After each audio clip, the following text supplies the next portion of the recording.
Hello, everybody, and welcome to Table Takes. I do not see dead people. What I do see are these absolute wonderful hosts that we have here on Table Takes at Gen Con TV.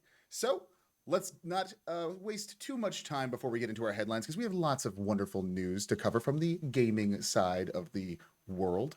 But let's say hi to our hosts right now. Let's start with oh my God, there's so many wonderful people. I don't know who to pick. I'm just gonna press one of the buttons on my board randomly. We are talking to.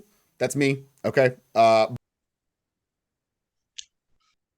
psychic. I've been actually really, really good. I enjoyed my Juneteenth, and I also, by the way, hope you guys enjoyed the summer solstice already. That was yesterday. If you guys haven't, and if you have any summer solstice plans this evening, it was really nice. Went out to went out and did some hiking on Juneteenth. That was good, and I also was able to get my hands on this game. Haven't played it yet, opened up the box, but then got too tired to play it after putting baby down. But I have it. that's I awesome. have it now. We love Sky Team here at Table Takes. We all do. Alta, you are really going to enjoy the first article today. I know. Javion, that's a Ooh. spoiler. We can't give spoiler. You know what? Javion just volunteered, I guess, to go next and tell me about his week. So Javion, why don't you do that, please? Thank you so much. Sure. You might notice I have a slightly different blurry background behind me right A now. little bit. That is because I am on vacation. I am in Palm Springs.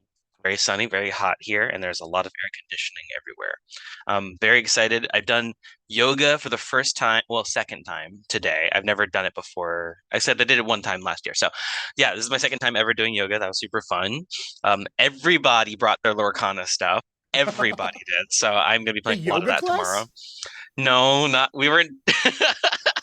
That'd be a little weird. Uh, All right. we got to try that though. Yeah. Actually, I might have my boyfriend try that with me now. Oh, okay. I Um, do need a report on that, please. yeah, I'll let you know how it goes. And then yeah, basically it's just gonna be lots and lots of pool parties and drinking for the next 3 days. Yay! That sounds awesome. Lorcana, yoga, and drinking in the sun. That again. That's a beautiful time for me. That sounds great. I'm so happy you're having a great time out there, Javion. Next up, I would love to see what Noir's been up to. How you doing, buddy? I'm doing just fine. Sorry, I was hearing things from the side. I'm like, where did that That come was from? also me too. I was in the other room. Oh, okay. You gotta stop creeping on me like that. Hmm. No, I've had a pretty chill week. I had a fun Juneteenth. Um, I did an interview with a couple of friends about our game Harlem Hellfighters, which got nominated for a Crit Award. Woo. Um, And other than that, I watched a really fun concert, and I almost forgot to tell you. I'm doing a Star Trek show, and we've got costumes coming in, and the first piece came in. It's my Delta pin, uh, Oh, and that's it's awesome. and it is made by the folks that make them for the shows. So this is Oh, pretty extra cool. authentic on that. That's I awesome. know. I would also show you my pips, but that would give away some things. So no, I won't do that. If you get pictures of you in the uniform, we'll absolutely flash them up on screen in another episode. That's so cool. I'm so happy. Heck I yeah. love costumes too, especially in TTRPGs. It makes everything so much better. Ugh.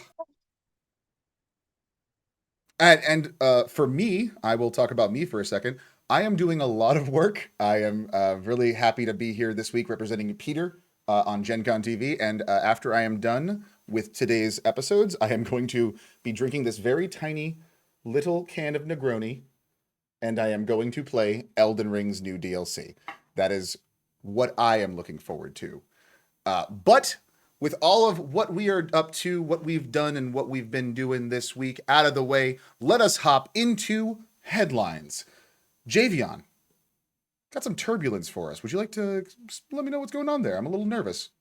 Yeah. So it's no secret that one of my favorite games, at least one of my favorite co-op games, is Sky Team. It was actually recently nominated for a Spiel des Jahres award for one of the best games of all time, or at least for the last year. So I'm very excited to report this article from ICV2. Thank you so much to Jeffrey Dome Sanchez once again. Sky Team is getting its first expansion. It's called Turbulence. So if you're a fan of Sky Team, you kind of already know how it works, but I'll just explain for everybody else. Sky Team is a exactly two-player co-op game all about landing a plane. How do you do it? Well, of course, you roll dice. And then you place those dice into different slots on a little board that goes between you, but you're not allowed to talk to each other while you're placing those dice down. So you got to be careful about how you place them or which numbers you place down. Not to mention the randomness of the dice can make it very difficult or increase the difficulty if you don't have a lot of skill or unspoken agreements between the two of you. So there are lots of different scenarios in Sky Team. It can end up being much more like a campaign style game if you want it to be, sort of following along the story, unlocking new mechanics, new rules, new restrictions to play with, which is already making it a great game. And now we have 20 new scenarios with the Sky Team Turbulence expansion. With all 20 new scenarios, you're getting a bunch of stuff. You got new weather conditions that are going to make it difficult for you to land. We've got technical issues that you've got to deal with, and a bunch more in store. But unfortunately, right now, it is all under wraps because some of the fun of Sky Team is the surprise and not knowing what's going on. I will say this, I am very happy to see penguins. There are penguins, and you have to try not to squash them while you're landing your plane. So that's fun. I love that. Is that what those penguin little I can't use, I don't know if I can use the word meeples. We'll get more on that later, but is that what those little things are? Yes, those peoples, those penguin meeples. Yeah, are what I'm assuming, because unfortunately we don't have like a full explanation yet, or what you're trying to get off the runway so you can land the plane safely. So the expansion plus the base game supports 2 players. It's only about a 20-minute game unless you play several times in a row. And it's going to retail, the expansion at least will retail at $12.99. So on the cheaper end of expansions. Very happy to see that as well. It's going to be released into the US by Hachette Board Games. You might have recognized a bunch of other titles from them, some very popular ones as well. So very, very excited to see this expansion when it comes out. Yeah, that is genuinely really cool, especially because I know you have had a lot of love for Sky Team over the most recent this last year. Bonsai, I saw your copy. You have that. You haven't got to play it yet. I have it. I know it's Peter, Javion's fault. I have this. Peter and D also love the game as well. Noir, have you played it? I have not, but the more I'm hearing about it, the more I want to know. Noir, I think we should play. I think we should find a way to play it remotely. Let's do a stream of us trying to figure out. You know what? I'll just head over to Seattle. I'll be right there. Just come. I have a room. I have a room. Come on over. If you think for a second that I'm wasting any time at all teaching you any game other than Lorcana, you are sorely mistaken. We are doing Lorcana first. Anything else comes after us. So I have this Lorcana card. Is this good? See, I wanted to interrupt you, but you were talking about Lorcana, so I know I can't.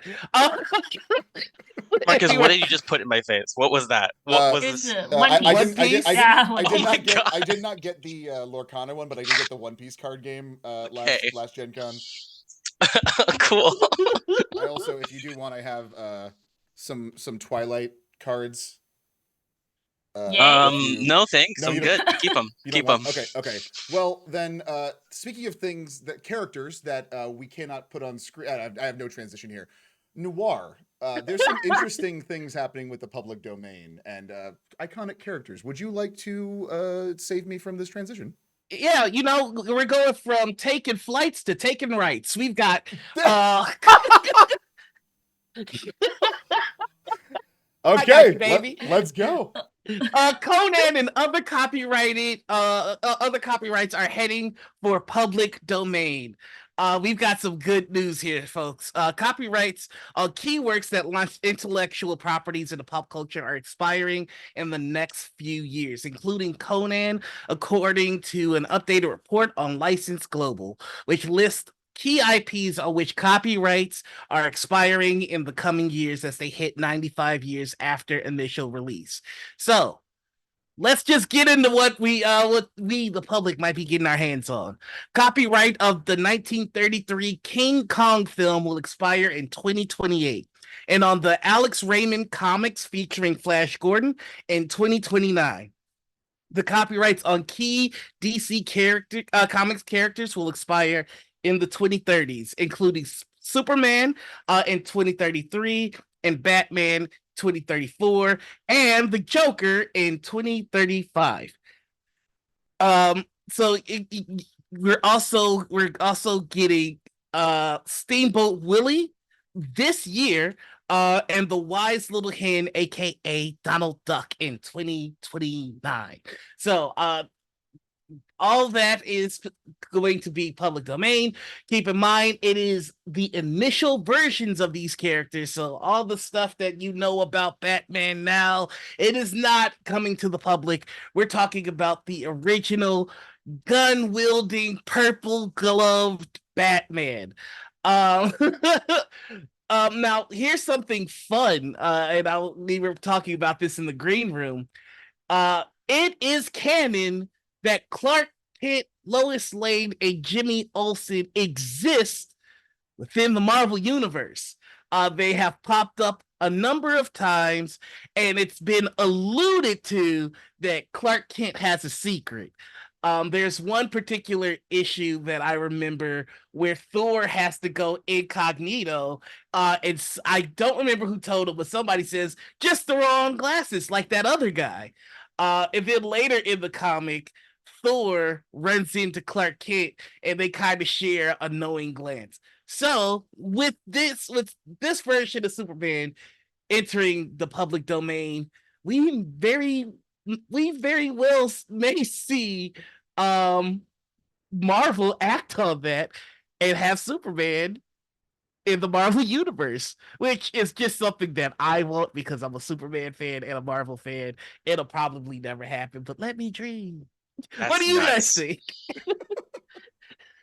I want themed whenever these things come out, there needs to be like a run or some kind of bar crawl.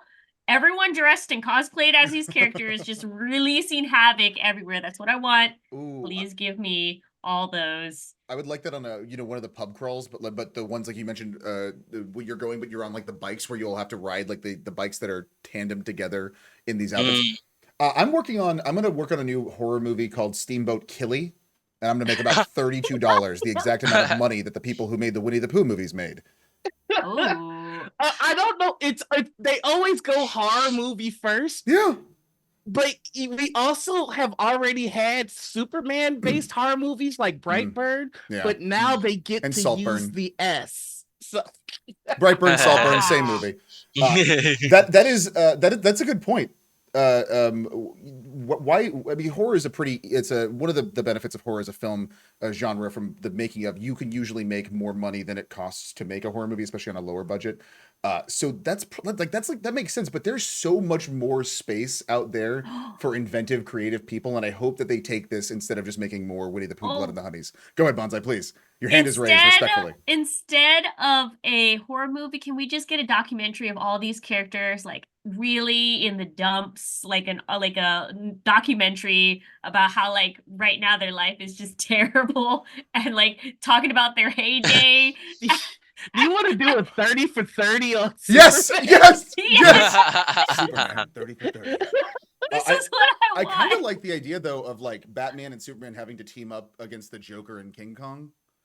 Like that does sound good to me. Like I'm willing to watch that. And I said this before, but if Disney does take Clark Kent or Superman into their movies, I think DC should take Steamboat Willie. That would be perfect for me. Ooh, nice. Well, that is a really fun hypothetical news story based off of some things that are not really tangible. Next up, we have a story about cryptocurrency, NFTs, the blockchain, and why it's not really a good idea to do these things. Also not Bonsai. very tangible. Yep, exactly. We're going to talk about rights to talk about wrongs. See, Yeah.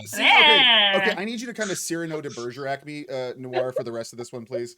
Bonsai, take it away. Well, guess what, folks? Thank you to Chase Carter of Rascal News and also Morris at EN World for giving the download on what is going on here. Basically, earlier this year, if you guys haven't heard about it, There was a kerfuffle, is the best way I could put it, over Evil Genius Games' plans to use NFTs and blockchain technology in their products. In response, they released a pledge that we will not use blockchain or currency technologies in building or operations of this technology platform. Well, it looks like they just broke the news that they're, despite that pledge, they're going, actually. So, EGG CEO and owner Dave Scott was actually making pitches to use NFTs for EGG games as recently as May 31st. At a recent cryptocurrency convention called Consensus 2024, EGG participated in a pitch contest hosted by CoinDesk. During this presentation, David Scott presented a vision of actually buying NFT utilities that exclusively to license things like such as Gypsy Danger from the Pacific Rim or Rambo's M60.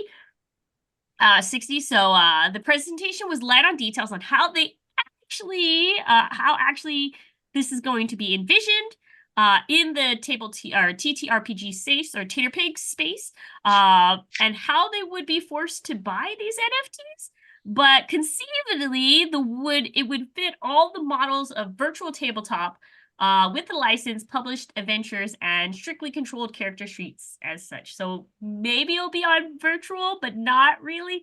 It's a little bit weird, to say at least, of what they're saying here. When questioned by the VCs, Dave did explain that no NFT or blockchain tech has been integrated as of yet into EGG products, Evil Genius products, but proposed doing so as part of their content creator marketplace.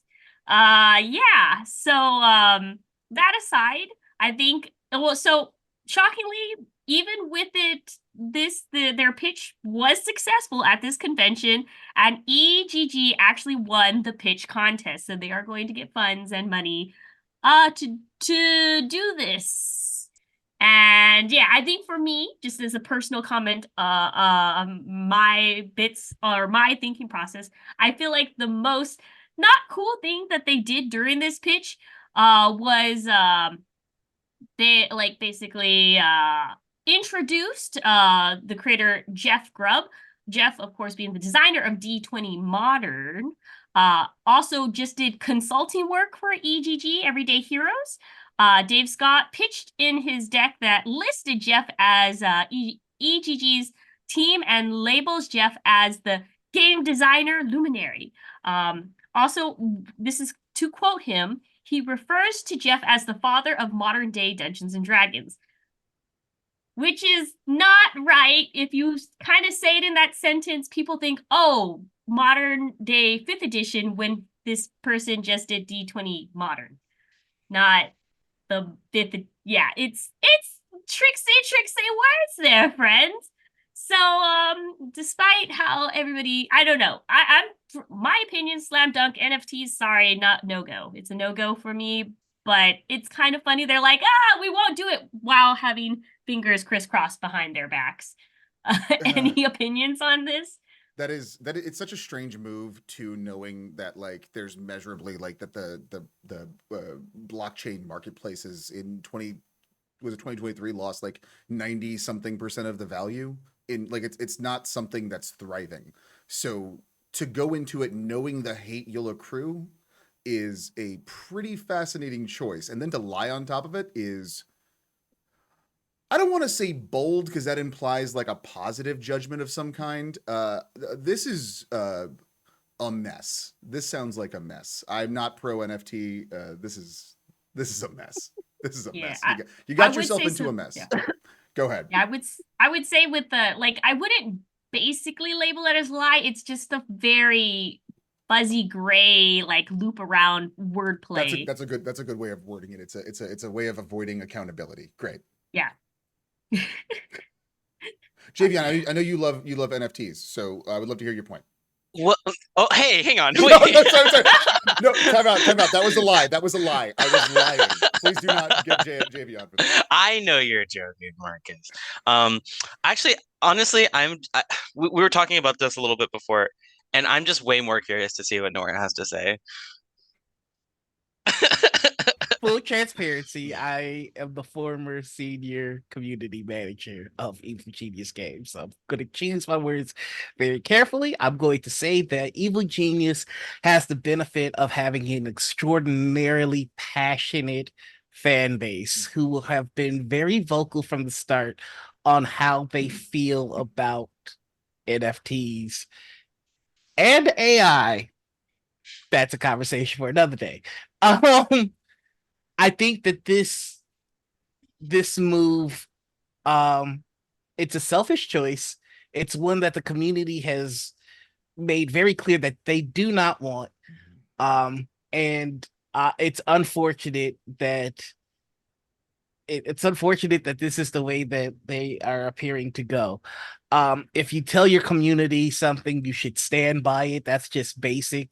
We give Watsy guff for that all the time. There's no reason that we don't hold smaller publishers to the same account. So all that to say, um, there are a lot of interesting systems coming out, and a lot of systems if you want to play in the modern setting. So just that's it.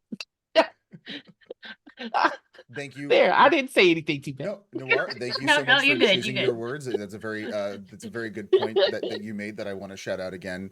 That if your audience is telling you what they want when asked, it does tend to help to listen to them. We'll Yes. follow this story as we progress for more updates. But here is another story that doesn't really fill me with joy. Javion, we will have some thoughts. It's a little bit of I think a spicier episode of Table Takes in that regard. But Javion, would you explain to me what is the drama surrounding the word meeple? That is such a great question, Marcus. Now, I teased a little bit about this last week, and not a whole lot has developed since, thankfully. The dust is starting to settle.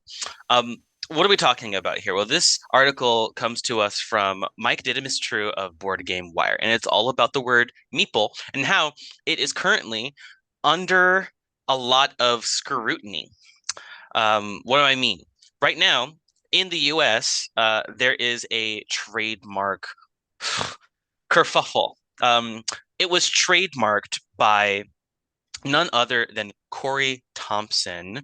After thinking, hang on a second, I just realized there is a cease and desist being sent out by the publishers of Carcassonne, notably Hans im Glück. They sent out a cease and desist to a company and used some very interesting words. They specifically said they contacted Meeple Inc. and asked for the infringing project to be removed immediately, which the CEO, Moritz Brunhofer, eventually told Board Game Wire that should have been phrased less aggressively, and I can't agree more. There were a few cease and desists sent out by these folks prior to Maple Inc. as well. Their reasoning for it varies. What they told Board Game Wire was that it was two things: defense and respect. Number one, we don't want anybody else making money off a thing that we feel we have claim to. Like, if we don't do it, somebody else will, so we might as well do it, right? Second, respect. We want creation to be valued. If we have a copy system only, no creativity will be valued. I'm still parsing that, even though I said it a few times right now. I'm still trying to figure out what they mean by that. But I think what they're trying to say is they want to be able to say everyone can use this word for whatever they want, but also tell people to stop using the word when it's something they don't feel is appropriate or fits what they think meeple should fit. So it all sort of just smacks of like, we want to be the arbiters of who can and can't use it. If you ask us nicely, we will happily let you use it. I think they use those words almost specifically. If you ask us nicely, we'd be more than happy to let you use that word. Whew. So Corey Thompson. Corey Thompson is a co-owner of a YouTube channel called Above Board TV and the co-host of the industry-focused Board Games Insider podcast, and Gen Con event manager Marianne McBride. So they were thinking about like, hey, Hans im Glück has the trademark for Meeple in the EU, but who has it in the US? Nobody? Okay, great. We're going to take it. So that's what's happening now. They wanted to protect the US trademark from predatory action in the US, just like Hans im Glück says that they want to do in the EU.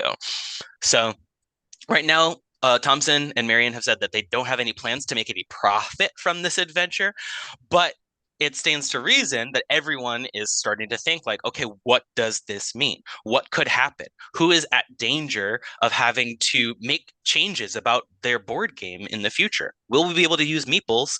I myself have 4 multicolored meeples that I bought from Mox Boarding House. They're decorations that are displayed in my apartment. I don't think that they're coming for anything like that. But what about these folks over at Cogito Ergo Meeple? Those folks got a cease and desist and had to change their name to Cotsworld. So I don't know. I think it's putting a lot of fear out there about like who's going to use it. Even AEG with their board game Meeples and Monsters have said that, you know, in hindsight, maybe we should have rethought putting the word meeple in the name of our board games after seeing all of this litigious activity going on. So you have to wonder like what's next? Like who's going to trademark something next? Like is the word pawn going to be trademarked now? Is the word miniature going to get trademarked? These are all, the word meeple sort of came out back in well, Carcassonne was published in 2000, but even before that people were talking about, well, one person in particular said meeple by accident when they were trying to say my people, and this sort of grew in popularity. And now we're wondering like, okay, if I make like a joke and then it snowballs out of control, is somebody going to try to trademark that and not let anybody use or try to decide who gets to use that word in the future? Who knows? I don't know. What do you guys think? I think it'd be kind of hard to argue that they have this trademark because it's already 20 plus years too late since they started saying meeples. It's something that you need, especially when established trademark, you need to be on it and have records for years. And if you sit on it, at least from my understanding, I'm not a lawyer. This is just from my understanding is if you don't enforce that within a given time period, and especially how synonymous meeples has become, that is just not something that you can actively hold a trademark to. For example, at least in the US, we have places called Meeple Games, Meeple Store, like meeplesource.com kind of things. It's already been well-established well-established companies that have been around for more than like I want to say 5 to 10 year time period, and none of them has a cease or desist. They're very well-known companies. It's just something that you should be very on point on. It's like Disney. Disney does not let anybody use Disney, you know?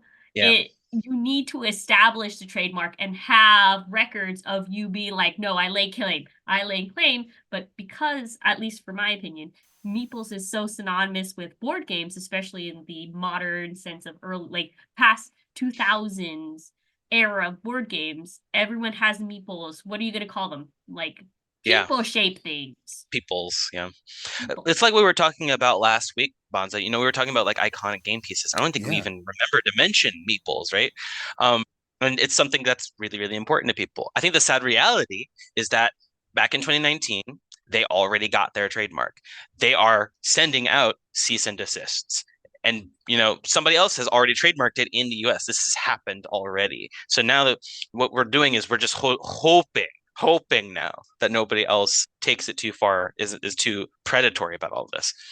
And I also want to to Bonsai's point and to also your point, Javion. You mentioned like yes, last week we didn't mention meeples, but that's the thing.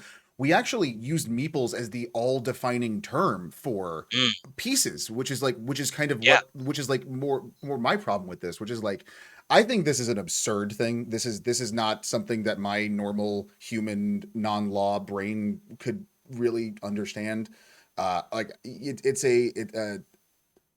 it feels bad that companies have to change their names because of a poorly worded cease and desist, which is the problem I have when legal first comes when you are leading with the only way you can do an anti copyright like is to fight, like you have to literally fight copyright with anti copyright law or trademark laws, and that is not like a good basis for actually making these trademarks. I'm using the wrong words here. I think this is a real messy situation. This is not great in my opinion.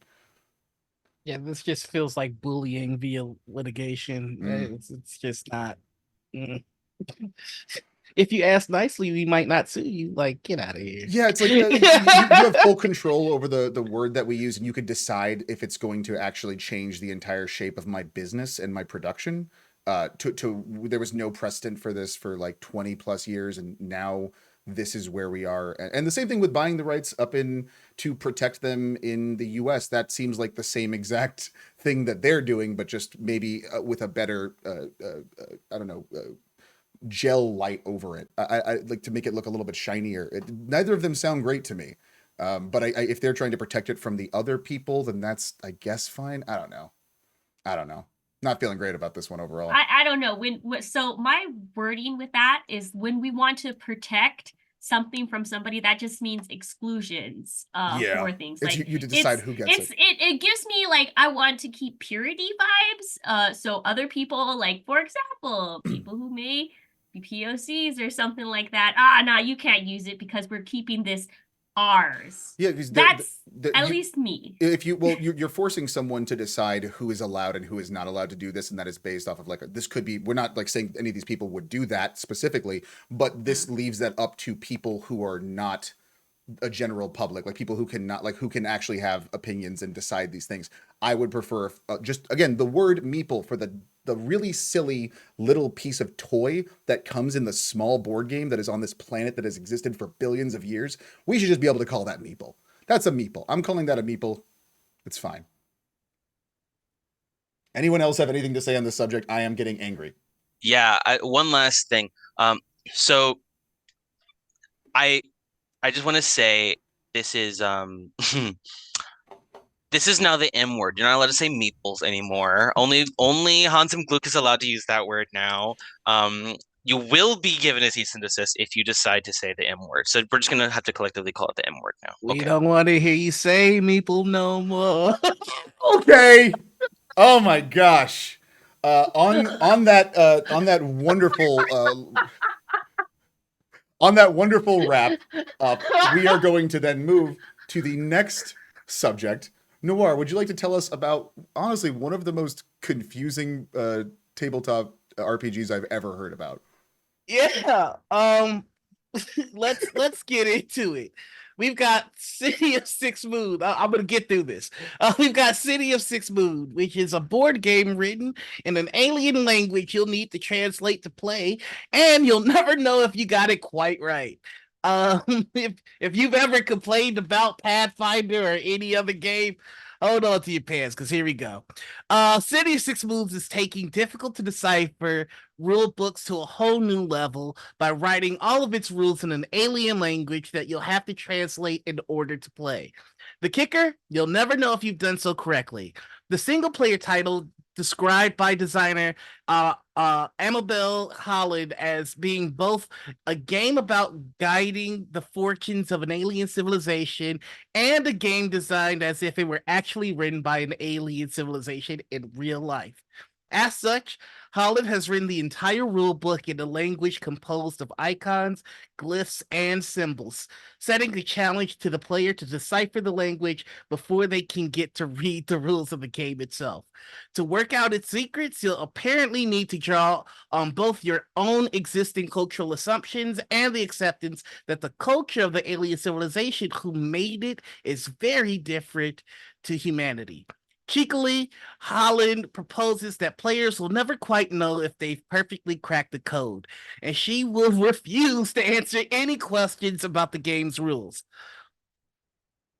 I love this. This sounds like a game designer designing the perfect way to give a little bit of payback to people who complain about rules that are a little too difficult. I think this is brilliant.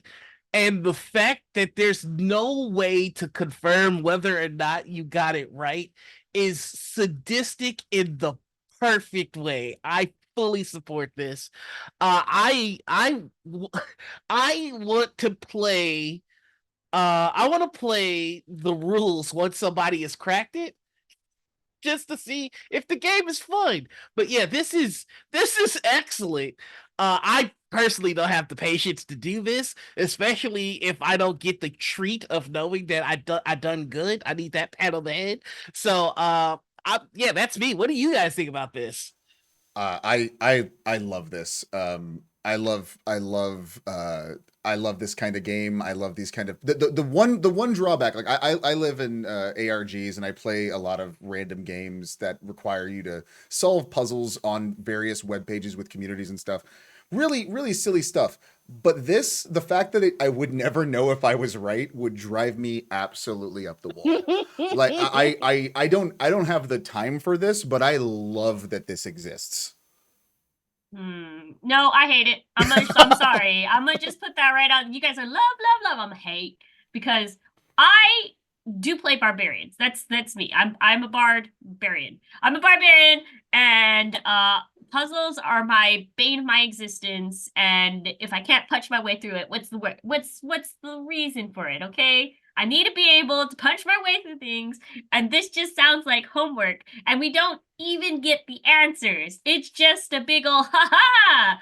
It's like somebody comes out of nowhere and like slaps a box full of like 20 puzzles, different puzzles, and probably takes out like pieces from it and then slaps you in the face with it and says, "Solve it. It's gonna be fun, maybe. I don't know," and then runs away. That's the encounter I have right here in my head, and so it makes me mad. This is a sandbox where somebody said, here's a ton of buckets. Put different kinds of sand into different buckets. Here's some blank labels. And you're going to put the labels on those different buckets. You're not going to know if you have different kinds of sand in different buckets. You're not going to know if the different amounts matter. You're not going to know anything. You're just being told to create meaning. And really, it speaks to the heart of humanity. What is our purpose on this earth? Can we create meaning? This is a philosophical game, if you ask me. I hate it. I wish I wish more game designers would take a look at this and say, "Oh, now I know what people love about puzzle games. Is there's a little key at the end of the puzzle, at the back of the book that you can flip to that says, "Oh, this is you did it right or you did it wrong." Now I know people are going to actually play this game and have a great time with it, and I don't want to see those people. I don't know. I don't want to see what they created. I don't want to see. I don't want any part of it. I'm gonna break a little bit of news. Um, I'm gonna figure out how they say meeple in this alien language. Okay. And then I'm gonna trademark. So we're Love it. we are actually creating meaning here because meeple is taking on its own meaning now, just Correct. between us now. There you go. Oh my gosh. Yeah, no, I also I do think that more developers need to be constantly fighting the people trying to play their games to actually get to it. I like this. I like the difficulty that is presented. I am going to actively seek out what this game looks like from people because I am curious what people's who've played this as opinions are. So I'll check out Board Game Geek and see if anyone's actually got through that. But speaking of Board Game Geek, we do have a little sneak peek with some really cool stuff that Board Game Geek is up to in regards to Gen Con. Javion was taking us through this earlier, and it was so exciting. So Javion, please, all yours. I was muted. There we go. Okay. So, for fans of Gen Con, tell me if you've been in this scenario before. You It's your first time at Gen Con. You walk through the doors, you see everybody walking in one direction, so naturally you follow them. Ooh, you're at some place called the Expo Hall. What's going on around you? Oh my God, there's too much. There's too much. How do people know where to go? What do you mean you sold out in 2 hours? How did people know you were having this thing at this table? Well, I'm about to give you all the secret. This is what people use in order to get insider knowledge about what's going to be available to play and buy at Gen Con before it even shows up. Introducing the Board Game Geek Gen Con 2024 preview. The Geek preview, Board Game Geek does this with all the conventions that they visit. They make a big list of all of the cool stuff that is going to be able to preview and demo because Board Game Geek is just the biggest compendium of board game knowledge. It's almost the Wikipedia board. So people will contact them, the publishers. They'll be like, hey, we have a board game. It's going to be at Gen Con. Please let people know. They put it on this big list. So take a look at this list with me and see all the really cool features. Number one, if you look on the right side here, you can see different little buttons like lines and dotted grid. That will let you browse through the different games at your leisure or search through them more easily should you prefer. Look at this. You can even search titles in a little search bar that they created just for you. Not enough? You can go to the left side and see recently added. If you see a different, it says sort by. You can sort by the name of the publisher, the title alphabetically, or my favorite, search by recently added. Or you can even search by thumbs up. The community is actively rating all the different games on this list. The more thumbs up, the more people are excited for it. Want to see the most exciting games or the highest rated games on this list? Well, you can either search by the Board Game Geek rating, or if they don't have a rating, search by the thumbs up that people are giving. Put your own thumbs up on there, or even list it as something that you have to have. You can click must have on things, interested, not really interested, or you can just ignore it altogether. And then you can click on this button over on the top right here that says view my titles. Then you can see all the different games in the priority levels. Now you have a big list of all the games you have to get at Gen Con. It's curated because you did it yourself. It's easy to scroll through all the different 452 titles. But wait, there's more. At Gen Con, almost all of these games are going to be available to demo. And more games are getting added every single week. If you're like me and you're obsessed with getting in on games this year, you can just keep refreshing this page, sort by recently added, and whenever a game gets added to the preview, gets announced at Gen Con, you can also go to the Gen Con website and sign up for the event right there. It's just that simple. Currently, I have a bunch of titles, and I'm not going to go through all of them on my big list, but I just found out about this one called Gems of Iridecia, and I was like, cool, I have to have this. This looks awesome. Let me go to Gen Con, and looks like they just added a bunch of events. Tickets are available to use. I'm going to find one that fits my schedule, and then boom. Now I'm going to demo Gems of Iridecia at Gen Con. There's a bunch of other ones here that are super, super exciting. Bunch of ones that people are clamoring for right now. The ones that people are most looking forward to is Rock Hard 1977. It's a game about pretending that you're in the business of, the rock business back in 1977. You go through the process of trying to get gigs and get record deals and also just make yourself famous. People really want to play this. I had no idea what this was before I clicked on it. I don't know why it's so popular, but hey, now I know that people are going to be looking for this game at Gen Con. So there you go. Keep checking back on this list if you want to learn more about what's going to be at Gen Con this year and get on it before it sells out. That's awesome. I actually didn't realize I'm Marcus muted. is muted. I am muted. That is awesome. What I was saying was I didn't realize how much of an invaluable resource Board Game Geek would be leading up to the show. Usually, it's like we get our news from either Gen Con itself or other people reporting on what may or may not be coming to Gen Con or what lines are going to be around the block. But like actually on the fort, what is there, where you can go to play the game. That's an invaluable resource for for a convention this size. Javion, thank you so much for walking us through that. That's awesome.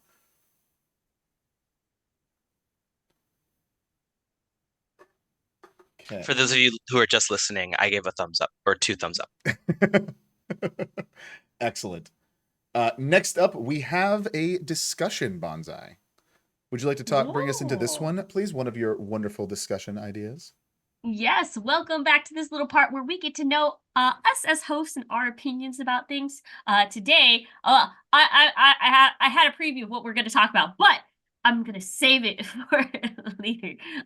Well, it may or may not be known to a lot of folks, but the Japanese tabletop RPG or TableTakes has completely different gaming culture and scene compared to that. Of the Western or United States tabletop RPG game, like how their things are played. One of the biggest difference, at least I found, just from my looking around, is that games are mostly played as one-shot campaigns in Japan. Recently, though, I learned of another huge difference that maybe not might be, depending on who you play with, might be not as much of a huge difference as well. If you guys don't know, JRPGs or JRPGs or game versions of RPGs are really integrated with a lot of the tabletop RPG culture in Japan. So much so that the way that JRPGs are played also reflect in the tabletop role playing like sphere. For example, they have how they approach total party kills as TPKs. So this is from the Final Fantasy's RPG GM guide. I don't know how to count those Roman numbers. 15, I think. And here's one of the examples of one of the 4 ways that you can deal with this, how to handle total party kills. So 1, you can either replay the encounter, literally just to restart the encounter with benefits of knowing and basically metagaming. Also recommending giving players extra HP because hey, it was really hard. Let's give you a little boost. Second way of doing it is replaying or replay the entire session from like the start of the session, since it's normal in Japan to like do one shots, just to restart the whole thing, and with the knowledge of what you encountered, make better choices. Or 3, improvise, not just like instead of being captured or instead of being killed, you're all captured and you faded out. It's more of like you get a MacGuffin and somebody you helped earlier comes out of nowhere and goes pow pow pow, or throws down a health potion and like brings you guys back up to half health. And then number 4, if you had a total party kill and you're like, we weren't feeling it, you can totally skip the encounter. So what is that in your feelings about like total party kills and how they handle it in Japan, and whether or not you think that's going to be more incorporated to the Western side or the United States tabletop? What are your opinions? All right, I'll go. Go. There's really only so many ways that you can respond to a TPK. I do like that the default is to be more forgiving, and to try and find a way for the heroes to win after having lost. I think that's I mean, for that to be the most common way for them to go about it, I think that's far more generous than some of the tables that I've been to. Uh, yeah, my most memorable TPK as a GM, the way we chose to work around it was, for lack of a better word, a canon event, and they had to go back in time and stop themselves from dying. Oh, I like that. I like that. That's so creative. So you play out the TPK so that they can see what they're heading towards if they don't do the mission right. So I I think TPKs can offer an opportunity for creative storytelling, and you don't have to pretend it didn't happen. I think you could just change the framing of it to make it something a little bit more interesting. But again, I do enjoy them being generous. Yeah, I agree the same way. I love that there is some flexibility there, that it's not just the end of the game. I do think it is cool, like, if you're playing with people, where TPK is a possibility, or if it's a pretty harsh or brutal game, you're going into like with your characters dying. But some people, especially if they're just doing a one shot, they might not want to restart it again. So being able to like come up with some kind of improvised, oh, you're captured instead, or like I love what you brought up, Noir, that someone that they just like we got to go back and save our characters from dying again. That's a fun way of doing that. So, but I also understand people like to die. People do. Bonsai, I believe you're one of the people who like to die. Oh, okay, so maybe this is my grognard. There's the Peter's card. Rah, Grogmore murders. I think your actions deserve consequences. That's just me. I mean, I'm not gonna be like, oh, if the table is like, oh, I don't want to leave people with hard feelings, but at the Yeah. same time, I'm like, hey, you went into this unprepared, XYZ. You need to know this is what happens. And also, I'm a person who loves playing with a bunch of different characters. Mm. There are characters that I really, really love, but they die, and that's the end of their story, and that's fine to me. It's like a closed book. Be like, all right, that's a great story. It like not everybody deserves a happy ending. I guess I'm one of those people that are like, yeah, my character, wow, that really sucks for them. But that's I'm gonna improve the next character. I don't know. Uh, That's me. I like this. No, some people just don't deserve happy endings. Bonsai, thank you so much for another great table takes quote. Before we move on to crowdfunders, our last segment of the day, Javion, do you have any thoughts on this? I'm just glad that Bonsai brought this up because this was something I definitely didn't think about at Yeah. all. So putting it on my radar. Good job, Bonsai. Thank you. Awesome, Bonsai. Thank you again for another wonderful discussion. So there's no interview this week. However, next week we'll be joined by ICV2's Jeffrey Dome Sanchez. But right now, let's hop into Crowdfunder Court. Welcome to Crowdfunder Court. Here come the judges. Prepare to be judged. All right, court is now in session. Howdy, folks. I got a Kickstarter for you fresh off the presses. This one's called Phantom Inc. Arcana expansion. Phantom Inc. is a really fun party game. It's all about guessing words. You're playing as one ghost and several people trying to communicate with them from the beyond. You're playing in two teams, both people trying to write answers to questions that they're being asked without giving too much away to the opponent. It's a really fun mechanic of trying to write the word, but then stopping as soon as your teammate tells you to stop writing. So the Arcana cards are a really fun addition. They give you these little crystals, and they give these ability cards that you can use to mix up the game a little bit and add a little bit of flair, like being able to whisper clues to each other instead of having to write them down. So if you want to check this out, there are 75 new question cards and over 200 new objects, as well as an extra 100-page pad if somehow you already ran out. And they even added in a couple of disappearing ink pens, which they say will let you play Phantom Ink an unlimited amount of times because it takes an hour for the ink to fully dry and disappear. More games should add in spyware in their game design, if you ask me. Check out this Kickstarter. There are 19 days to go, and they've already hit their goal of $7,500. So check it out now. It's only $28 if you just want to get the expansion, or you can get the full game as well. I love this. This is a really cool crowdfunder. Thank you so much, Javion, for bringing up Phantom Inc. Arcana. But next up, we have another one from our very own Bonsai. Bonsai, what are you bringing to the table today?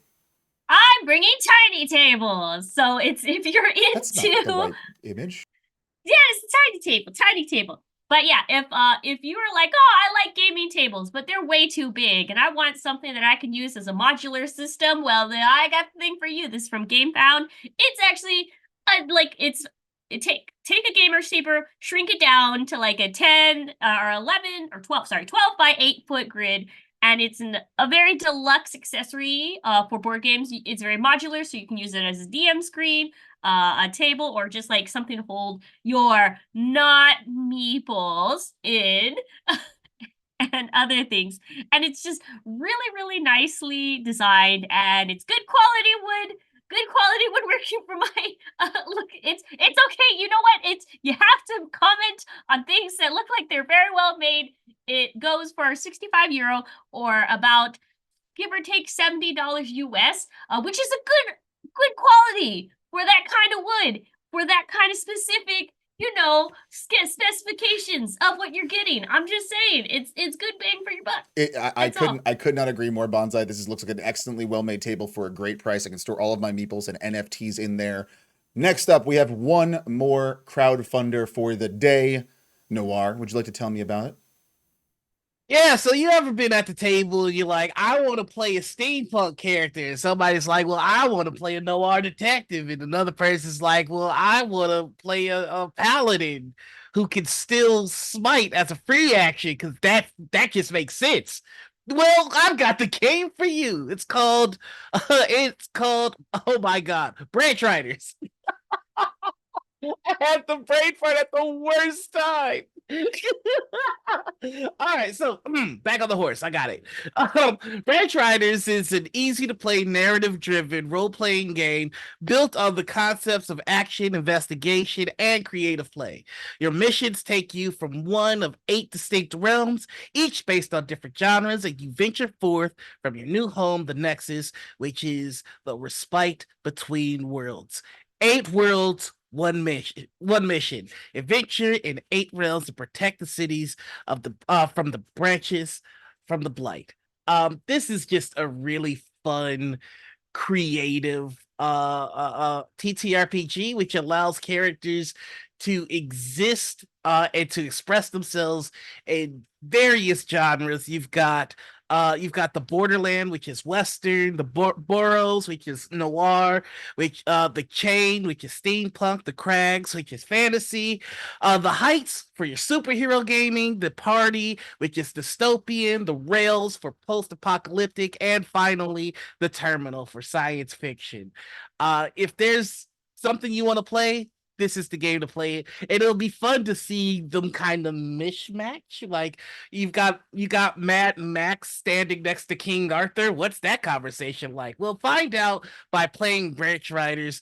It has fully funded. It had a goal of 5,000. They've made $9,000. $9,012. It has 164 backers and 19 days to go. So you can still jump in on this and travel the multiverse. I mean, the branches, and do whatever you like.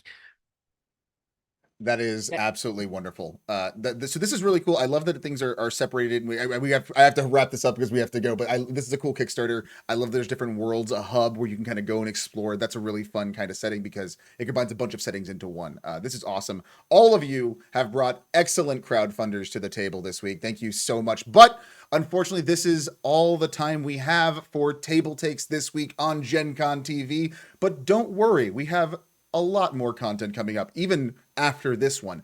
Right after this, at 5 p.m., we have Sarah's Table playing Elder Queers. It's going to be really fun solo RPG, but tomorrow morning, Saturday at 10 a.m. Pacific time, we are doing a special charity one-shot of Thirsty Sword Lesbians, GM by Sarah Moore, with a really great cast, with donations benefiting the Trevor Project. We're really excited about this. So join us tomorrow to celebrate Pride with a fun Golden Girls-themed Thirsty Sword Lesbians one-shot. Really excited about that. But the rest of the content that we have all week long is Mondays, we have Peter versus the Machine and Dress to Quest. Tuesdays, we have Indie by Night. Wednesdays, we have the miniature painting show Path of Brush and Actoroki at 6 p.m. Then Thursday mornings, we have Blood on the Clock Tower, followed by at 5 p.m. Shadowrun with Roll with Rem Alternus. Then back here Friday next week for Table Takes, as always, with these wonderful folks. And we'll have Peter back and Jeffrey Dome Sanchez of ICV2, so do not miss that episode. Thank you so much to the Gen Con TV crew. That's my name, Marcus Mace. I didn't change that one. Steve Connard, Sarah Moore, Tanel Lovett, Danny Kennedy, and Jim Slonikowski. Jim, if I got your name wrong, I apologize. You are a lovely human being, and I'm so glad to have you on the team. I want to thank my delightful co-hosts, of course, Bonsai, Javion, and Noir. Thank you so much, all of you, for watching and hanging out with us in chat. And remember to go press that follow button and join Gen Con TV for more of the best 4 days in gaming. Can we try to say that all together, the all year long part together? Do you want to see if we can do this? Yeah, let's All do right, They all might- right. Okay, so it's gonna go the best 4 days in gaming all All year year. long. Okay, ready? And join us Wait, for is it long or round? long. Long.